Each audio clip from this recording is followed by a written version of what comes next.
Hey there everybody, welcome to episode number 2 of Tips, Tricks, and Licks. In the first episode, I gave you 5 ways to play faster, and in this episode I thought I'd visit the other end of the spectrum and talk about one of the most expressive techniques we have available to us as guitar players, and that is bending. At the end of the video, I'll play over a backing track and apply some of what I talked about, and you can see it in action and maybe come up with your own stuff. So, let's get right into it. The act of bending itself is pushing a string up, right?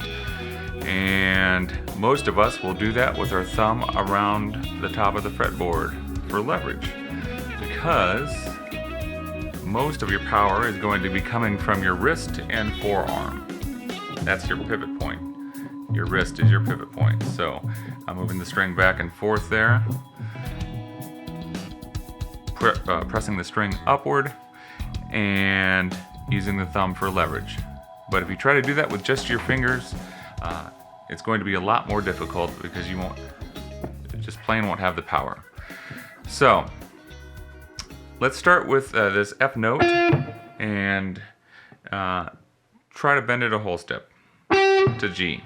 So to practice bending, we're going to hit a target note and just try to hit it. Sharp. There we go.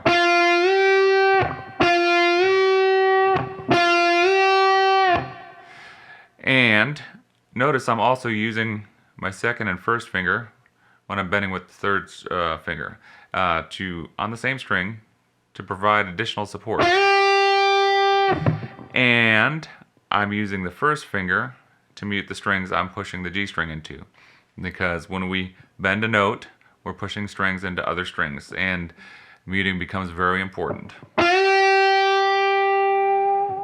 Okay?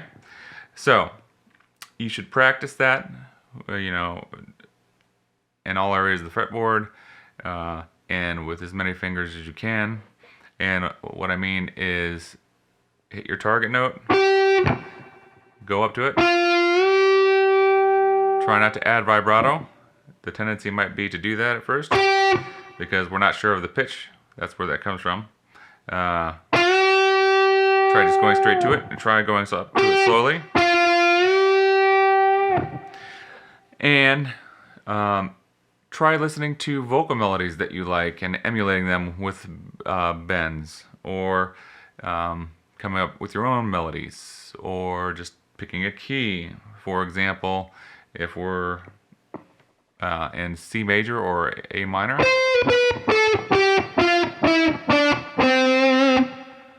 play all those notes with bends.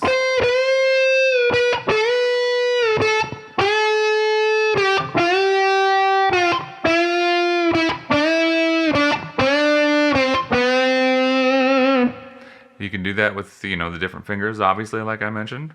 Try it on different strings. Thicker strings will be more difficult, obviously. There's going to be more tension. Getting back to C minor, let's go over some licks that you might use in a pentatonic shape. Obviously, the major scale there, we're all half step and whole step bends. You can practice step and a half bends, or even 2-step bends if you like. For example, if I was going to take this G note, which is the 5 in C minor, and bend it up a step and a half to the B flat, or flat 7, you'd get this.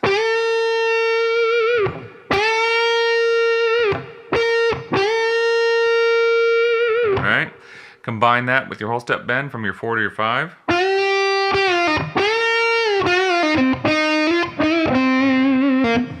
And you got some cool stuff happening there.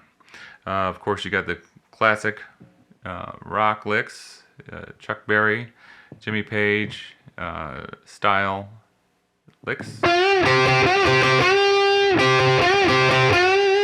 I'm bending that up a whole step, and I'm just barring my first finger across the 8th fret on the B and E strings there to get that G and C.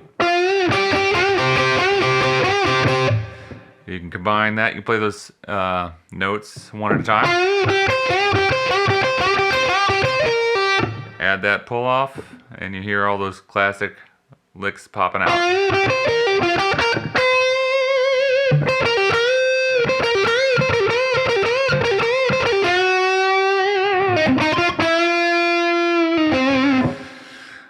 That brings me to notes outside of the scale. One thing I like to do a lot that I got from guys like Steve Vai and Marty Friedman is approach a note, usually from a half step below that's not in key, but you quickly bend it up to pitch and it sounds pretty cool. For example, if I'm back at this F note and instead of bending from the E flat, I bend from the E. Maybe I flick off or pull off to it real quick. And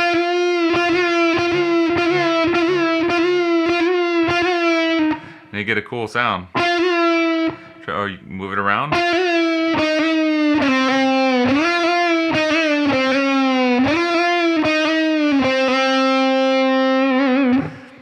Add a hammer on to it and a pull off.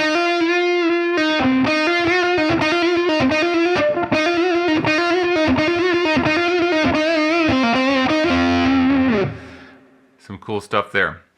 Another thing you might try, I talked about pushing the string you're bending into the strings below it. Maybe this time don't mute and use that to your advantage. For example, if I'm bending this B flat up to C, and I catch the third string while I'm up there, release it down to that E flat, you get a cool sound.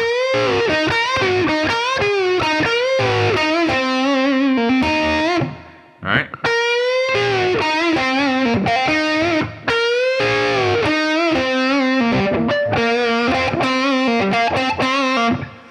And unison bends are another way to practice. It's your target note back to the F would be the G, right? If we were doing the whole step bend, put that G on the second string, and you can hear that you're in tune when the two pitches aren't fighting each other anymore.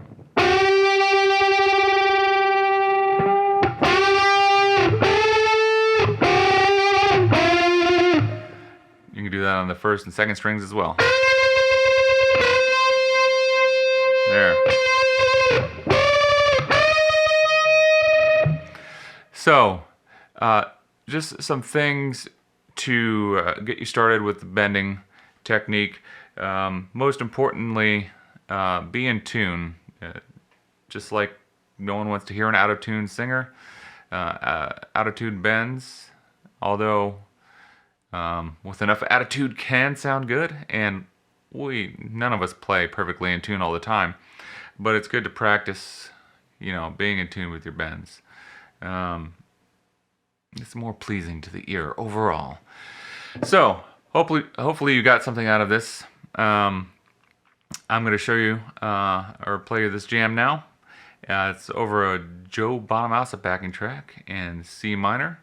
So check it out. Until next time.